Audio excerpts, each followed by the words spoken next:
Bon, bienvenue, chères téléspectatrices et chers téléspectateurs, à votre émission Le Rendez-vous de la lecture. Encore une fois, cette émission est divisée en deux parties. La partie information et finalement notre invité.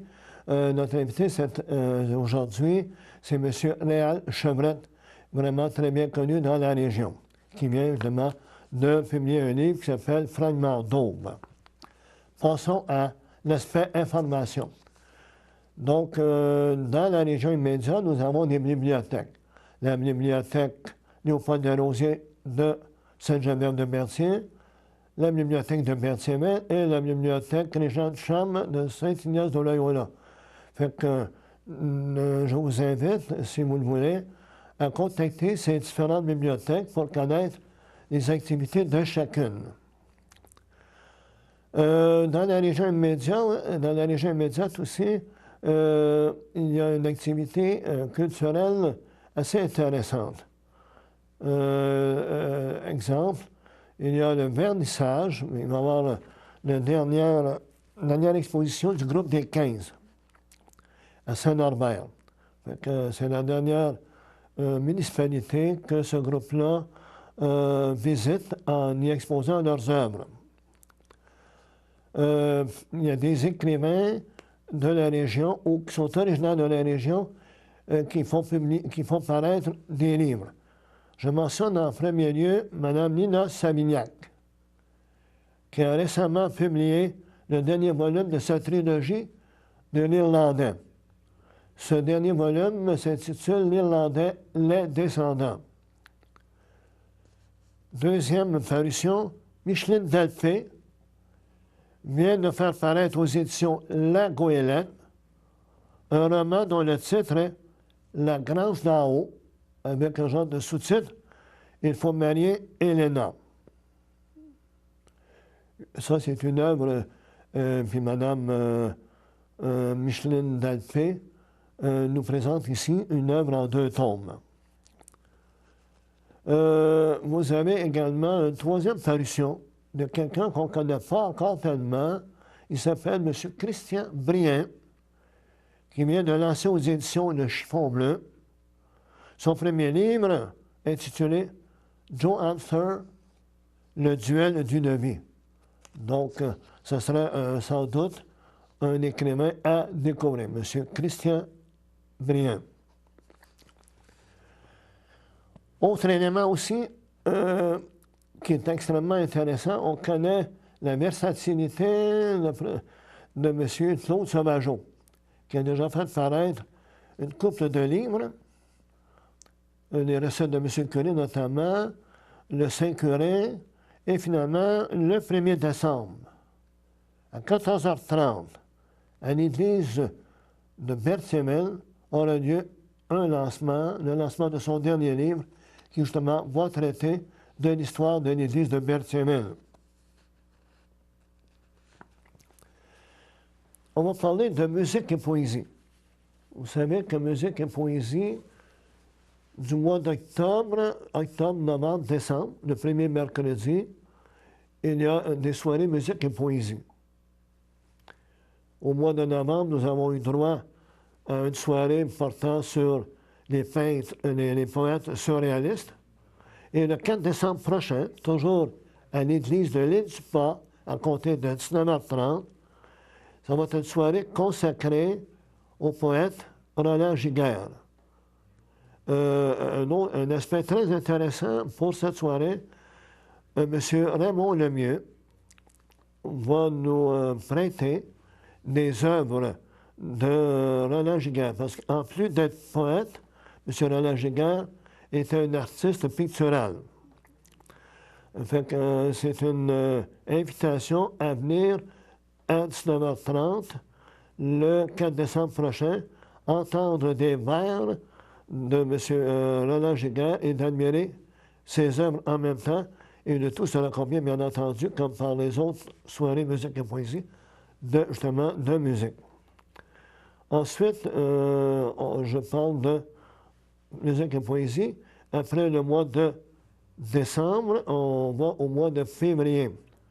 Le 5 février, c'est une soirée sur la mettant en vedette la Beat Generation, les fins de la Beat Generation. C'est une expression anglaise là, qui est consacrée, Beat Generation. Et au mois de mars, le 5 mars, la soirée va être consacrée à Bob Dylan. Et un élément à retenir, le samedi 5 avril, ça va être une soirée spéciale. Félix Leclerc. L'année 2014, c'est le 100e anniversaire de la naissance de Félix Leclerc. Et à cette occasion, bien, un comité s'organise, c'est-à-dire se réunit pour préparer cette soirée portant sur Félix Leclerc. Donc, plusieurs personnes vont participer, vont créer, vont chanter, vont s'impliquer dans la réussite de cette soirée. C'est la seule soirée payante. Les autres soirées musique et poésie, c'est gratuit. On vous offre du café et du lait et de l'eau. Tandis que pour la soirée du 5 avril 2014, la soirée Félix Leclerc, eh bien là, on va demander une contribution. Donc, voyez-vous, la musique et poésie s'implique vraiment dans la région et vous invite à devenir en grand nombre à l'église de l'île du Pont. Donc, prochain rendez-vous, encore une fois, je me répète, le 4 décembre à 19h30 à l'église de l'île du Pont. Fait que ça, c'était musique et poésie. Et puis, le 20 novembre, à compter de 19h30, à la bibliothèque de Saint-Ignace de Loyola, qui s'appelle la bibliothèque Régent-Ducharme, M. Réal Chevrette donnera une conférence intitulée « Amorce d'une lecture de la vallée des avalées de Régent-Ducharme ». Je reviens aussi sur la fin de semaine hommage à Régent-Ducharme, qui a été couronnée d'un très vif succès. Et justement, plusieurs personnes se sont impliquées autour du comité, justement, le comité organisateur. Donc, encore une fois, ça a été un succès. Il y a aussi des ateliers d'écriture. J'anime des ateliers d'écriture tous les 2 mardis à la bibliothèque municipale de Berthierville.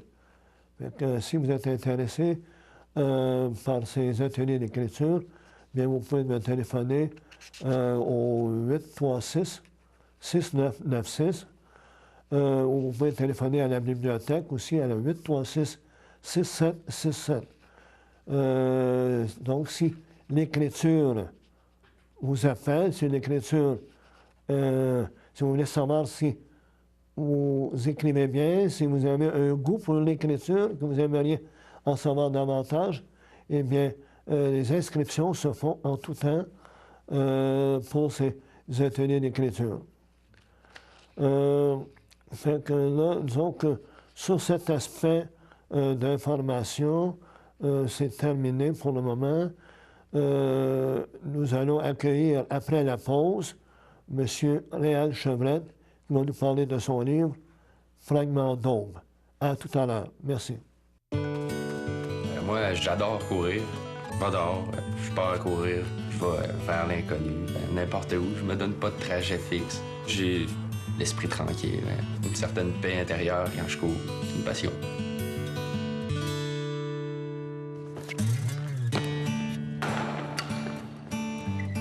S'entraîner régulièrement, aller à l'école, c'est relié à la persévérance. Pour faire ça, il faut être organisé.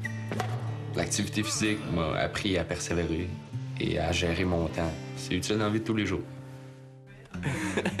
Mes amis, c'est sûr, ils connaissent toute mon histoire. J'ai toujours été bien entouré.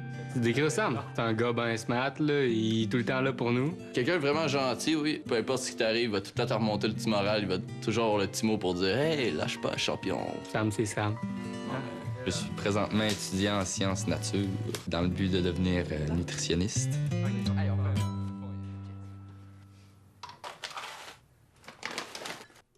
C'est sûr que la nutrition, c'est très important pour moi. Si je veux être capable de faire tout ce que je fais, j'ai pas le choix, là. On le voit dans sa vie, les choses qu'il a entrepris. Il a pris les moyens en conséquence. Il a toujours voulu les mener jusqu'au bout. Il veut toujours se dépasser lui-même. Il se pousse à fond tout le temps. À la naissance qu'on l'a vu, Samuel avait une jambe plus courte que l'autre. même s'il y avait une malformation à sa jambe droite, le pied était tout là. Suite à ça, on a décidé de prendre l'amputation. Le soir, avant l'amputation, j'ai une femme qui m'a téléphoné qui avait un fils comme Samuel qui avait été amputé dans des années auparavant, puis elle fait partie de l'association des amputés de guerre. Puis j'avoue que si je l'avais pas eu, elle, je sais pas comment j'aurais passé à travers ce moment-là parce que elle avait passé ces choses-là, donc était la mieux placée sur Terre pour me comprendre en tant que mère, puis pour me rassurer. Un trésor pour moi.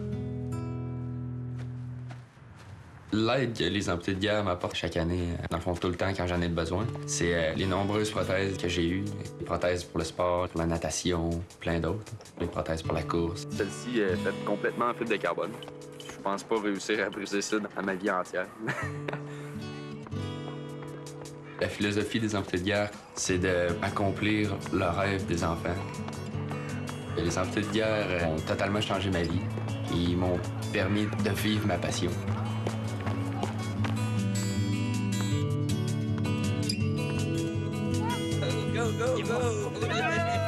Le dernier séminaire qu'on a fait, c'est là que Samuel a rencontré Emmanuel.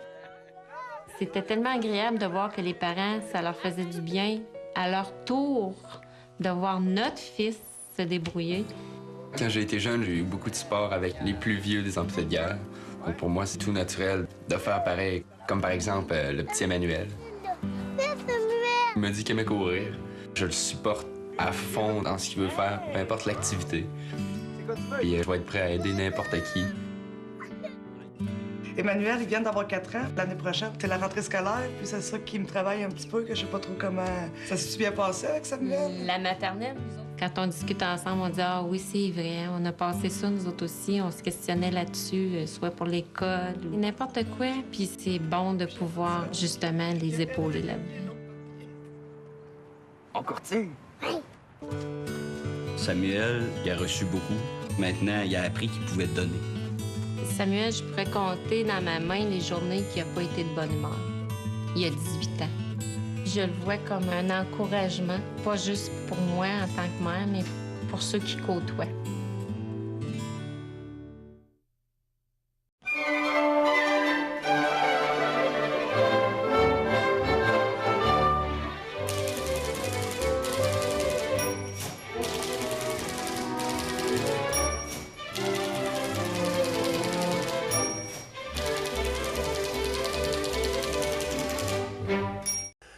Bienvenue à vous toutes et vous tous à votre émission Rendez-vous de la lecture.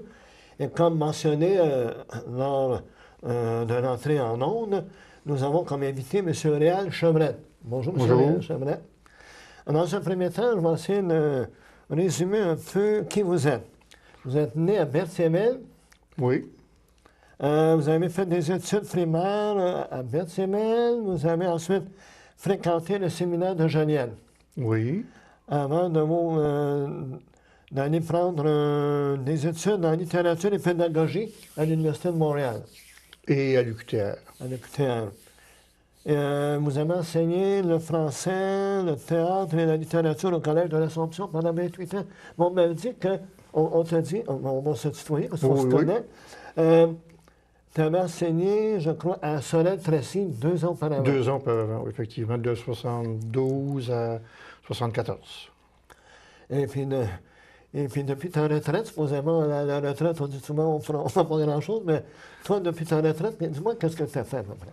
Oh mon Dieu, depuis que j'ai pris ma retraite, bien d'abord, faut quand même avouer que dans un premier temps, j'ai fait un peu comme tout le monde, j'ai pris le temps d'arrêter. Ouais.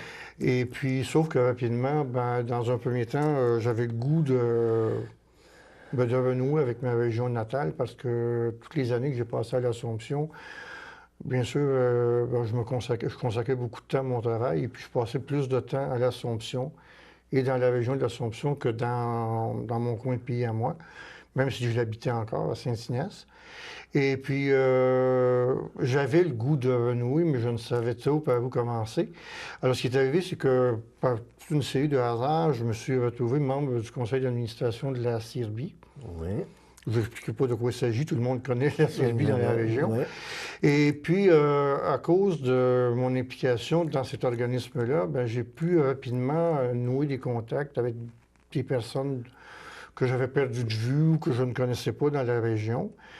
Et de fil en aiguille, ben, je me suis retrouvé en contact avec des gens qui appartenaient au domaine de la culture, qui est mon domaine de prédilection. Oui. Ce qui fait que depuis quelques années, ben, je consacre beaucoup de temps à la culture, dans mon patelin, dans la région, dans la MRC. Et ça me tient extrêmement à cœur. Je sais que tu es membre du groupe des 15. Oui. Et notamment, le groupe des 15 va tenir une exposition à l'église de Saint-Albert. Bien, sa dernière exposition, parce que depuis que le groupe des 15 existe, on a fait des expositions dans toutes les municipalités de la MRC et aussi au Musée d'art de Joliette. Et là, il reste une municipalité, c'est celle de Saint-Albert. Et c'est là que, ben, pas vraiment va prendre fin l'aventure du groupe des 15, parce que je pense qu'il va y avoir d'autres tombées éventuelles.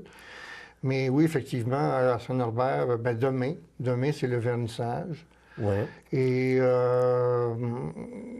à cette occasion, bien, il est important de mentionner qu'à cette occasion, Hélène Blondin, qui est une artiste qui habite Saint-Norbert, nous a demandé aux membres du groupe des 15 de préparer une deuxième œuvre. Donc, à peu près tous les membres du groupe des 15 ont présenté l'œuvre qui a été présentée tout au long de l'exposition et aussi une œuvre différente, originale, spécialement pour l'exposition à Saint-Norbert. À Saint-Norbert. Et je crois que Saint-Norbert, dans votre famille, ça a une connotation. C'est tellement vrai que, oui, ben en fait, c'est que ma mère est née à Saint-Norbert, a habité Saint-Norbert pendant toute son enfance. Et son adolescence, quand elle s'est mariée à Saint-Norbert. Et puis, évidemment, ben, pour moi, que la dernière exposition du groupe des 15 ait lieu à l'église de Saint-Norbert, là où mes parents se sont mariés, bien, ça a une connotation tout à fait particulière, même que le texte que j'ai écrit pour la deuxième partie, si on veut, de ma présentation, mais ça a quelque chose à voir avec le mariage. Avec le mariage de tes parents, oui.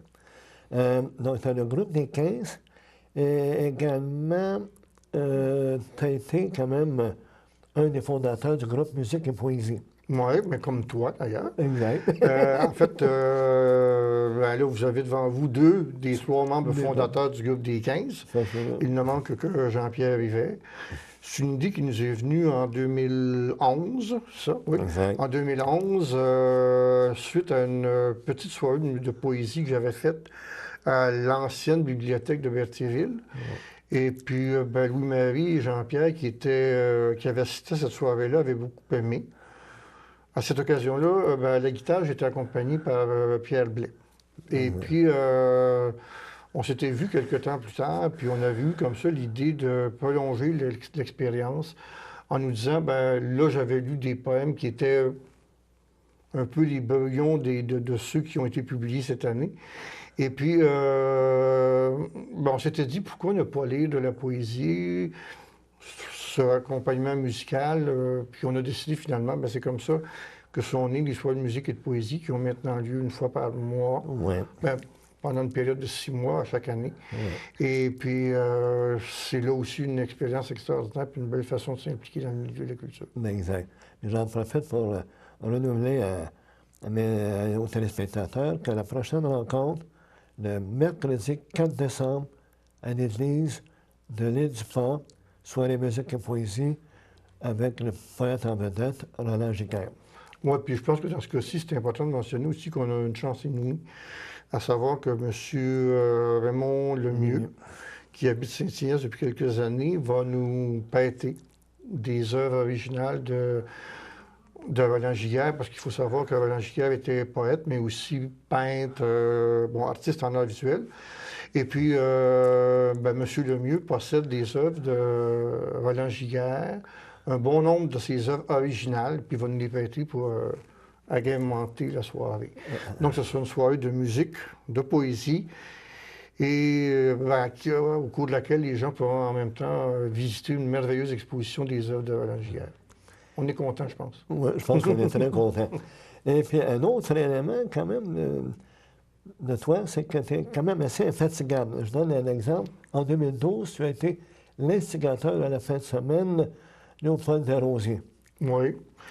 Bien, en fait, ça, je l'ai fait parce que Desrosiers est un auteur de notre coin de pays. La bibliothèque de Sainte-Geneviève portait déjà son nom. Et puis, au cours d'une conversation avec Mme Jeannette Plourde, la bibliothécaire, elle m'avait dit comme ça qu'elle trouvait déplorable que beaucoup de gens qui fréquentaient la bibliothèque se demandaient pourquoi elle portait le nom de Léopold Desrosiers. Alors, c'est là que l'idée a germé. Puis je me suis dit, bien, c'est un peu ennuyeux qu'on ait comme ça une bibliothèque qui porte le nom d'un auteur qui est quand même très important dans l'histoire de la littérature québécoise et que les gens qui fréquentent la bibliothèque ne sachent pas pourquoi elle porte son nom. Exact. Alors, bon, on a créé cette petite fin de semaine-là qui nous a permis de mieux faire connaître Léopold Desrosiers, son œuvre aux gens du coin, puis de l'extérieur aussi. Et de peut-être faire en sorte que la bibliothèque, maintenant, bien, elle porte son nom. On y retrouve d'ailleurs des beaux artefacts que des membres de la famille Desrosiers ont donnés à la bibliothèque Léopold Desrosiers. Et puis, bien, ça fait en sorte que les gens, maintenant, qui fréquentent la bibliothèque, savent qui était Léopold Desrosiers, pourquoi la bibliothèque de Sainte-Geneviève. Bien, il faut dire que Léopold Desrosiers était originaire de Sainte-Geneviève. Et puis, donc, les gens comprennent mieux maintenant pourquoi la bibliothèque porte son nom. Exact. Et puis, tu en as profité aussi pour dessiner un parcours Léopold Desrosiers dans la municipalité. Oui, il y a un petit trajet, Léopold Desrosiers, qui nous permet d'en savoir un peu plus sur sa vie, son œuvre et la place qu'occupe Sainte-Geneviève de Berthier dans son œuvre. Bon, d'accord. Et cette année, en 2013, bien, étant donné que tu habites Saint-Ignace de Loyola, tu as une idée, tu as été l'instigateur de la fin de semaine hommage à Régent Ducharme. Oui. Bien, là, évidemment, j'admire beaucoup Léopold Desrosiers, mais ce serait un peu malhonnête de ne pas dire que j'admire encore plus Régent Ducharme. Ducharme, c'est facile, c'est peut-être le plus grand romancier de l'histoire de notre littérature.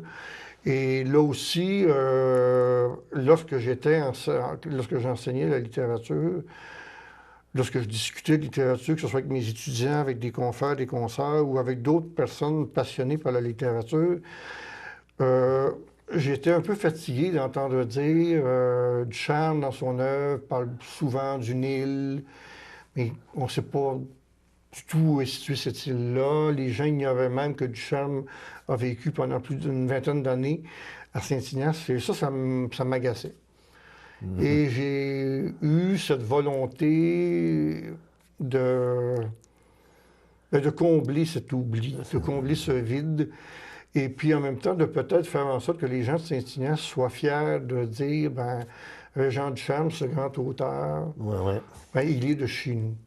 Exact. Bien, ce qui m'a fait plaisir beaucoup durant la fin de semaine de Régent Ducharme, c'est qu'au moins 2 personnes nous ont dit que Régent Ducharme, encore aujourd'hui, il vit encore, il a 72 ans, il habite en quelque part, toujours aussi secret, mais il se définit encore comme un gars des îles. Ah bon? Alors ça fait plaisir.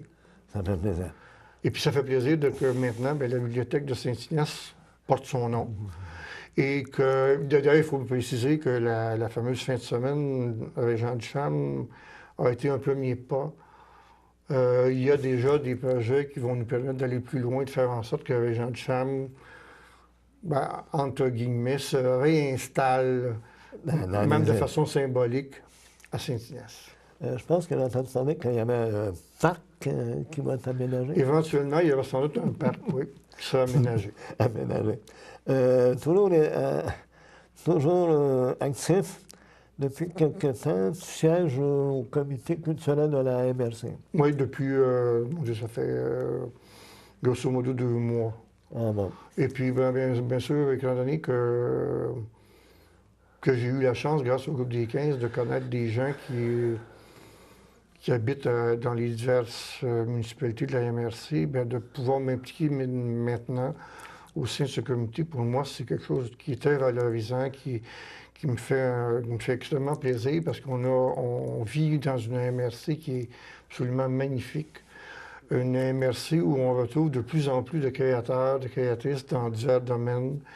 Et je pense que le comité est un beau moyen de regrouper les forces dans le domaine de la culture au sein de la MRC. Et tout ça, bien sûr, grâce en grande partie à Marie-Julie Asselin, l'agent de développement culturel, qui effectue là un travail extraordinaire et qui nous a permis de nous connaître et de faire en sorte qu'on ait le goût de travailler ensemble à travers tout le temps de la MRC. Et puis, en plus de ces activités-là, tu fais aussi des conférences. Comme là, prochainement, tu vas avoir une conférence qui va s'intituler « Amorce d'une lecture de la vallée des Avalées », justement, de Régent Ducharme. Oui, bien en fait, je donnais des conférences jusqu'au mois dernier. Je les donnais à la bibliothèque de Berthierville. Mais depuis que la bibliothèque de Saint-Inès, c'est à cause de moi qu'elle porte maintenant le nom de Régent Ducharme, je me sentais un petit peu... je trouvais ça un peu étrange d'avoir incité le conseil municipal de Saint-Inès. D'ailleurs, soit dit en passant, ces gens-là nous ont appuyés d'une façon absolument extraordinaire dans notre démarche pour créer la fin de semaine de Régent Ducharme, nommer la bibliothèque Régent Ducharme, etc. Et puis éventuellement à réaliser d'autres projets. Je tiens à les en remercier, mais je me sentais un petit peu, non pas malhonnête, mais je trouvais ça un petit peu étrange d'avoir fait en sorte que la bibliothèque de Saint-Inès porte le nom de Régent Ducharme et que je donne des conférences à la bibliothèque de Berthier. Alors j'ai décidé de retourner chez moi, si on veut, et puis de continuer des conférences. Et puis, compte tenu du fait que la bibliothèque porte le nom de Régent Ducharme, que Ducharme occupe une place de première importance dans notre littérature, que je lui voue une admiration sans borne, je me suis dit, pourquoi ne pas inaugurer une série de conférences qui tourneront autour de Régent Ducharme. Et puis, au cours de la fin de semaine du Ducharme, en hommage à Régent Ducharme, on a souvent entendu des gens qui disaient on a essayé de lire Ducharme, on le trouve difficile. Et puis, moi, j'ai le goût, à travers cette première conférence, entre autres, l'amorce d'une lecture de La Vallée des Avalées, de démontrer que Ducharme, c'est un auteur de génie, à mon avis, mais qu'on peut lire comme tout autre auteur. Ah bon, d'accord. Mais j'en dis pas plus. D'accord. Maintenant, on va parler surtout de l'aspect écrivain, parce que dernièrement, Réal a fait paraître aux Écrits des Forges son premier recueil de poèmes intitulé Fragment d'aube. Explique-moi comment c'est né ce Fragment d'aube. Oh mon Dieu, c'est une longue histoire que je vais tenter de résumer. Oui, le recueil est sorti cette année.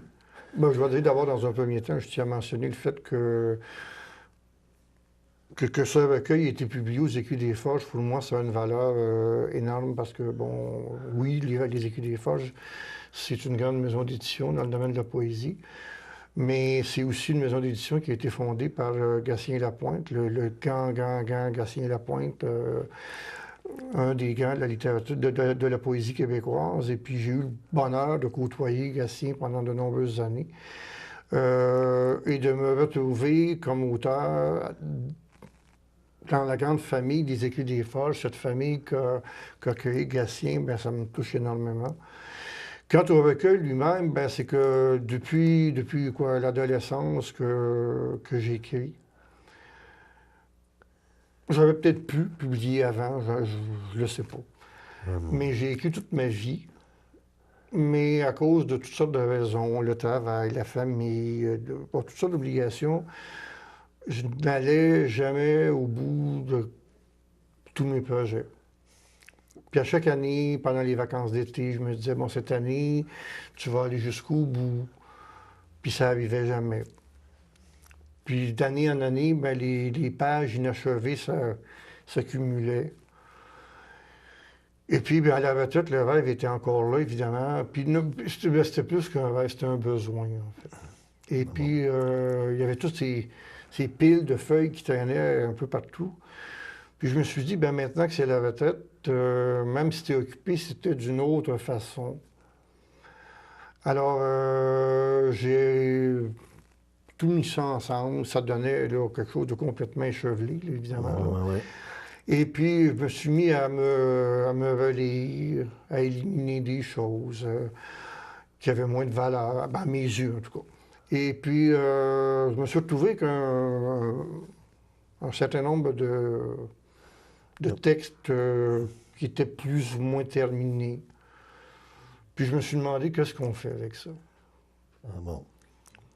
Puis, à force de lire, de relire, d'enlever, d'ajouter, d'éliminer, il y a des textes qui sont apparus, que j'ai vus apparaître.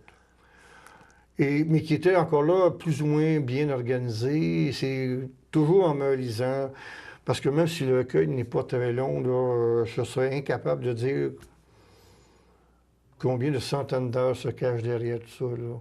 Puis je ne dirais pas de travail, parce que à mes yeux, ce n'est pas du travail. C'est un plaisir. C'est un plaisir, c'est une passion, c'est un... Mais je répète le mot que j'ai utilisé tantôt, c'est un besoin. Ah bon. Et puis petit à petit, tout ça, ça a commencé à s'organiser, à se mettre en place. Il y a un titre qui est apparu.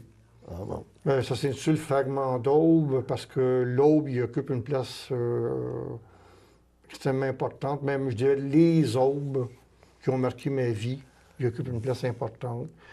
Puis fragment, ben, ça vient du fait que c'était justement des fragments éparpillés que j'avais retrouvés, que j'ai réorganisés pour faire en sorte que le recueil possède une certaine cohérence. Une cohérence. Parce que là, quand même, c'est divisé en 4 parties. Là. En 3 parties. En 3 parties. Vous avez la nocturne, oui.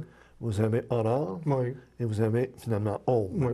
Donc, il y a comme un cheminement qui se fait, supposons, de la noirceur de la nocturne pour arriver à la beauté de l'aube. Est-ce qu'il y a un cheminement, ça? Oui, puis ben, les gens qui me connaissent mieux vont peut-être s'en apercevoir. Là.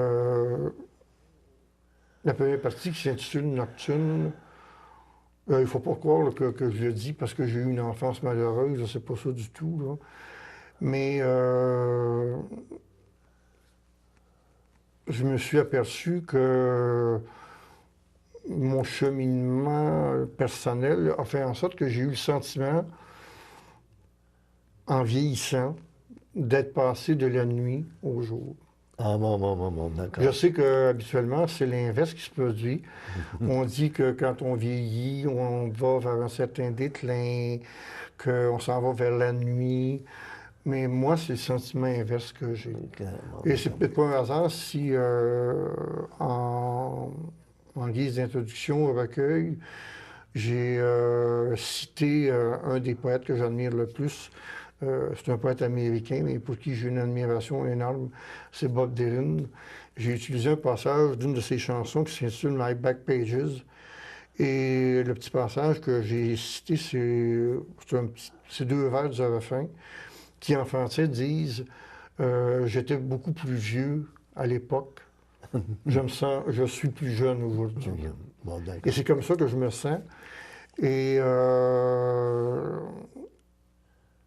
cette lumière-là, je pense qu'elle s'installe dans la vie à cause de tout le bagage qu'on emmagasine, de tous les gens qu'on rencontre, de toutes les lectures qu'on fait. Bon, je pourrais continuer comme ça pendant longtemps. Il y a une sorte de lumière qui s'installe à l'intérieur. Wow. Et puis, plutôt que d'aller vers la nuit, j'ai l'impression d'aller vers le jour. Vers le jour à ce moment-là. Donc, c'est parce que tu aimes, veut dire, ta retraite, veut dire, ou ton vieillissement, donc c'est de plus en plus lumineux dans ta vie.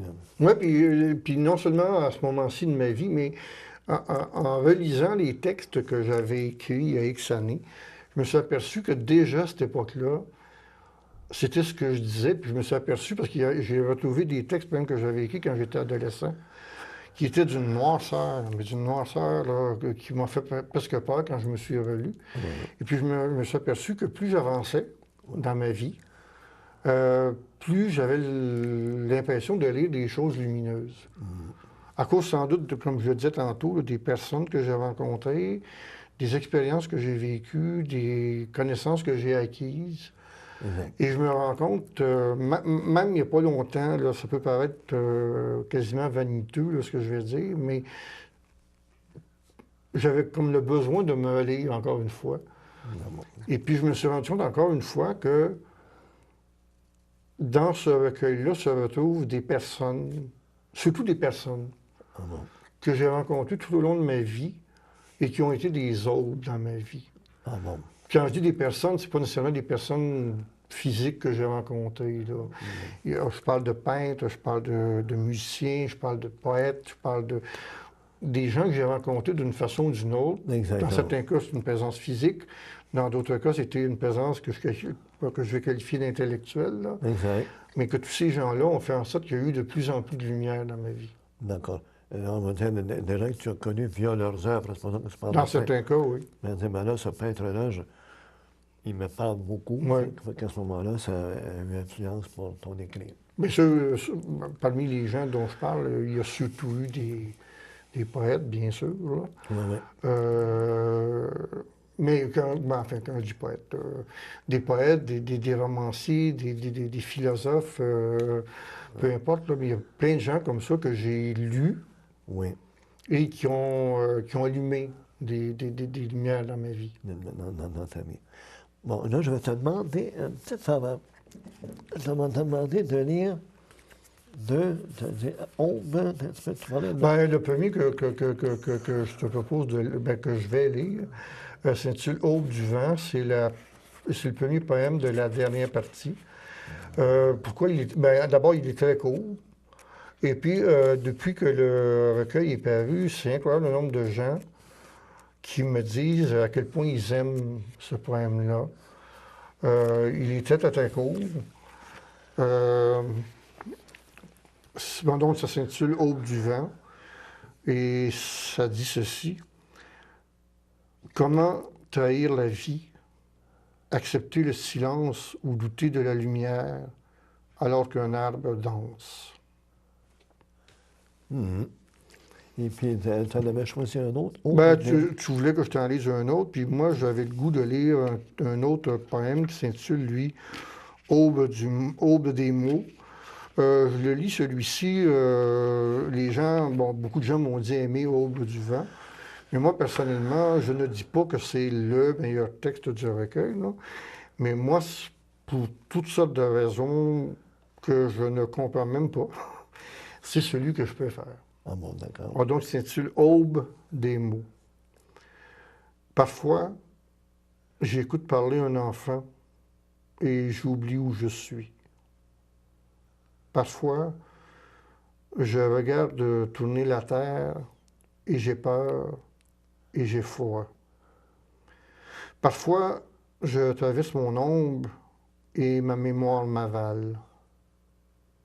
Parfois, je regarde ton corps et la mort s'efface. Parfois, je crie et j'écris ces mots. C'est deux très beaux poèmes. Merci. Deux super poèmes. Ça, là, cette expérience que tu viens de vivre, est-ce que ça t'a propulsé, pas propulsé, mais est-ce que ça t'a porté à dire, mais il faut que je continue à écrire? C'est évident que le fait que le recueil ait été accepté par le comité de lecture des Écus des Forges, ça a quelque chose d'extrêmement motivant, d'extrêmement stimulant. Bon, honnêtement, là, même si ça n'avait pas été accepté, j'aurais continué quand même. Ah, bon. Ne serait-ce que pour écrire pour moi-même. Sauf que d'avoir été comme ça publié, édité aux Écus des Forges, bien évidemment, ça a un côté extrêmement stimulant. D'accord. Et ça donne encore plus le goût de continuer. D'accord, oui. Et qui sait peut-être de revivre cette belle aventure de l'édition et de la publication. Si je comprends entre les lignes, c'est que quand tu as une chance, tu te mets à ton bureau, tu mets ton pupitre et tu écris. Oui. C'est-à-dire que c'est pas forcément à mon bureau, parce que, bon, ma façon d'écrire, elle est peut-être un peu orthodoxe, ou il y a peut-être beaucoup de gens qui font comme moi, là. Mais les idées viennent souvent au moment où s'y attend le moins. Évidemment, pour ne pas échapper cette petite idée qui nous traverse l'esprit, bon, on trouve vite un morceau de papier, un coin de table, un crayon, puis on prend en note les 2 ou 3 ou 5 mots qui nous ont traversé l'esprit. Oui, d'accord. Puis souvent, on les met de côté, on les transcrit dans un... Ben moi, j'ai une espèce de petit cahier dans lequel je transcris ces idées qui naissent. Oui. Et de façon générale, je les laisse dormir pendant un petit bout de temps. Un petit bout de temps. Parce que je m'aperçois que j'ai besoin de prendre du recul par rapport aux idées qui me traversent l'esprit. Pour, aussi bizarre que ça puisse paraître, pour mieux les comprendre. Parce que souvent, les mots qui nous traversent l'esprit sont porteuses d'une émotion, d'un sentiment, d'une idée, là, ça peut être une foule de choses. Puis bien souvent, quand les mots surgissent, on ne sait pas trop d'où ils viennent. On se doute qu'on a vécu au cours de la journée, de la semaine, du mois, une expérience quelconque qui fait en sorte que ces mots-là s'imposent d'eux-mêmes. Oui. Et quand les mots surgissent, on se dit, mais qu'est-ce que c'est que ça, là? On sait qu'ils sont importants parce qu'ils sont arrivés. On les prend en note. Et moi, en tout cas, c'est comme ça. Et là, je prends du recul, j'attends. Et à un moment donné, je retourne, je les regarde. Et souvent, en les relisant, c'est là que, comme tu le disais tantôt, je m'assois parce qu'il y a de nouveaux mots qui, à la lecture des premiers, s'ajoutent. Et là, petit à petit, on voit surgir un texte qui, au départ, plus ou moins bien organisé. Mais à un moment donné, on se dit, bon, là, il me semble que tout est là. Oui. Et là, c'est peut-être ce que je vais appeler le véritable travail d'écriture qui commence. D'accord. On va commencer à enlever, à ajouter, modifier, remplacer des mots par d'autres plus significatifs. Et là, on crée un véritable texte. Un peu comme le peintre qui va rapidement passant... Même le peintre qui fait des œuvres abstraites, il va souvent, en voyant quelque chose, avoir comme ça des couleurs, des formes qui naissent dans son esprit. Puis il va créer une petite pochette rapidement ou un truc du genre. Ouais. Et quelques temps plus tard, ben, il revient, puis là, il s'installe devant une toile. Et à partir de l'esquisse qu'il a en tête ou qu'il a mis sur un bout de papier ou ailleurs, il va commencer véritablement le travail de création. De création. Non, mais est-ce que tu as un rêve? Tu as un rêve, là, toi. Donc, tu as publié ce livre-là. Ça va un rêve, là. Tu dis que tu crées encore. Ça t'a un peu stimulé de faire en sorte que, quand même, que tu as été publié par une maison d'édition reconnue internationalement. Parce que j'ai déjà reçu M. Bernard Posier qui disait qu'avec le Mexique, notamment, oui. ils ont des relations, des poètes mexicains qui sont traduits en français, et vous, traduits en espagnol. Dire, les Français, les poètes français, les expressions françaises sont traduites en espagnol. Après cette expérience qui t'a poussé à... ton livre, est-ce que là, avec ce que tu viens de me dire, est-ce que c'est un rêve, supposons, là? Est-ce que demain matin, là, tu te dis, bon, ce rêve-là, il va se réaliser. C'est quel rêve? Moi, je pense que ça peut paraître trop simple, ce que je veux dire. Le rêve, c'est de pouvoir en écrire d'autres. Et en espérant, même si ce n'est pas un but, une fin en soi, là, l'important, c'est de conserver ce goût de l'écriture, ce besoin d'écrire.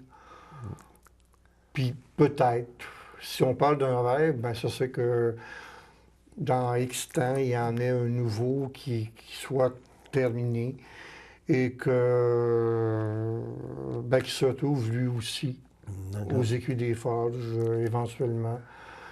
Et que, ben, comme tous ceux, toutes celles qui écrivent, je pense que une fois qu'on a publié, je pense que le rêve, c'est de faire de se dire, ben, j'espère qu'il y a des gens qui vont avoir le goût de le lire et qu'il y a des gens à qui ça va apporter quelque chose.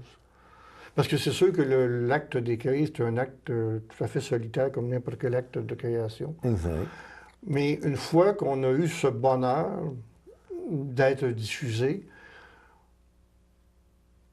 on a le goût de partager ce qu'on a dit, ce qu'on a donné à lire ou à voir, de le partager avec d'autres. En souhaitant que quelques-unes de ces autres nous disent un jour ou pensent, ben ça m'a apporté quelque chose. Ça m'a apporté quelque chose. Ce que, dans mon cas, là, ce que tu as écrit, ben ça signifie quelque chose pour moi. Bon, d'une façon plus globale. Là, quand je t'ai présenté, il y avait plusieurs projets. Là, on avait parlé de projets de Léopold Desrosiers, Régent de Chambre. Est-ce qu'il y a d'autres projets dans ce style-là qui s'en viennent? Ben, des trucs aussi gros que ceux-là, comme ça, spontanément, il n'y a rien. Bien sûr, ben, il y a l'écriture qui va continuer, il y a nos soirées de musique et de poésie qui vont continuer. Il y a bien sûr mon implication dans la vie socio-culturelle de la MRC qui va se continuer, plus précisément dans la vie socio-culturelle des îles, parce que je m'implique aussi dans la vie socio-culturelle de l'île du Pas, plus précisément dans celle de l'église de l'île du Pas, pour laquelle j'ai une affection toute particulière. Et je dois avouer que déjà, c'est un assez bon programme. Je le dis sans aucune forme de prétention. Là. Et puis, si je pouvais continuer à faire toutes ces choses qui me tiennent à cœur pendant encore de nombreuses années, je pense que le rêve dont tu parlais tantôt, c'est peut-être celui-là. Celui-là, de pouvoir continuer toutes ces implications-là qui m'apportent tellement de joie, puis tellement de plaisir aussi, il faut bien dire, là, de pouvoir les continuer pendant longtemps. Y compris tes conférences? Y compris les conférences. Parce que ça, tantôt tu le disais, j'ai enseigné pendant autour de 30 ans. C'était pour moi un plaisir, une passion. J'adorais communiquer aux autres mon petit bagage à moi. Et puis, bien ça, je veux continuer à le faire aussi. Échanger avec les gens, pour moi, c'est extrêmement important. D'accord. Là, je m'adresse à mes téléspectateurs, téléspectatrices. Je tiens à ressouligner Frank Mando, Réal Chevrette, écrit des pages, disponibles dans les bibliothèques de la région. Et dans les librairies. Et dans les librairies, oui. De tout le Québec, même. Donc, vous pouvez aller à la librairie Martin, vous allez retrouver ce petit livre d'à peu près 66 pages, mais avec des poèmes d'une grande intensité. C'était ça. Puis, tout ce que je peux te souhaiter, Réal, c'est que tes rêves puissent concrétiser, se matérialiser, puis de continuer encore longtemps dans tes initiatives culturelles, conférences, musique et poésie, continuer encore longtemps à avoir des projets qui, comme je donnais encore une fois l'exemple de la fin de semaine hommage à Régent de Chambre, qui a connu un très vif succès quand même, un vif succès, donc permettre justement aux gens de la région immédiate de découvrir cet aspect peut-être méconnu des poètes ou des romanciers de la région. Oui, ça pour moi, c'est extrêmement important. Puis moi, ce que je me souhaite aussi, c'est de pouvoir continuer à vivre des belles expériences comme ça avec des gens comme toi. Merci beaucoup. Non, mais parce que toi aussi, tu étais passionné, puis que des gens passionnés nous soutiennent dans ces initiatives-là, ça fait un bien immense. En tout cas, ça m'a fait un immense plaisir de t'accueillir. Moi aussi. Et puis, ça m'a fait plaisir d'être là. Merci infiniment. Merci beaucoup. Plaisir, là. Avec l'Association des amputés de guerre, tu peux accéder au programme des mères solidaires. Tu es jumelé avec une autre famille, comme avec Maude qui a une amputation similaire à Megan, avec sa mère. Maude est plus vieille, fait qu'elle donne des conseils. C'est comme un modèle pour Megan. Maman, elle m'aide souvent, puis elle est courageuse. Puis sa mère, elle a tout répondu à nos questions. Ça nous a rassurés beaucoup. Les amputés de guerre apportent tellement dans notre vie, là. On peut compter sur eux.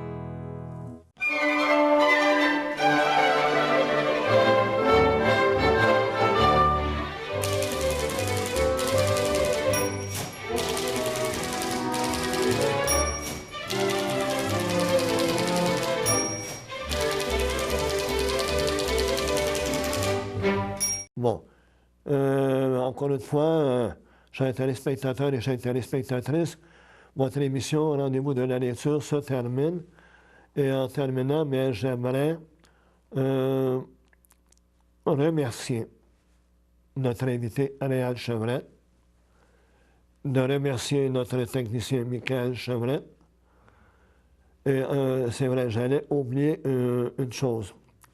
C'est que la prochaine rencontre, la prochaine émission de Rendez-vous de la lecture, eh bien, il se pourrait, j'ai bien dit, il se pourrait que nous accueillions ici, à notre plateau, M.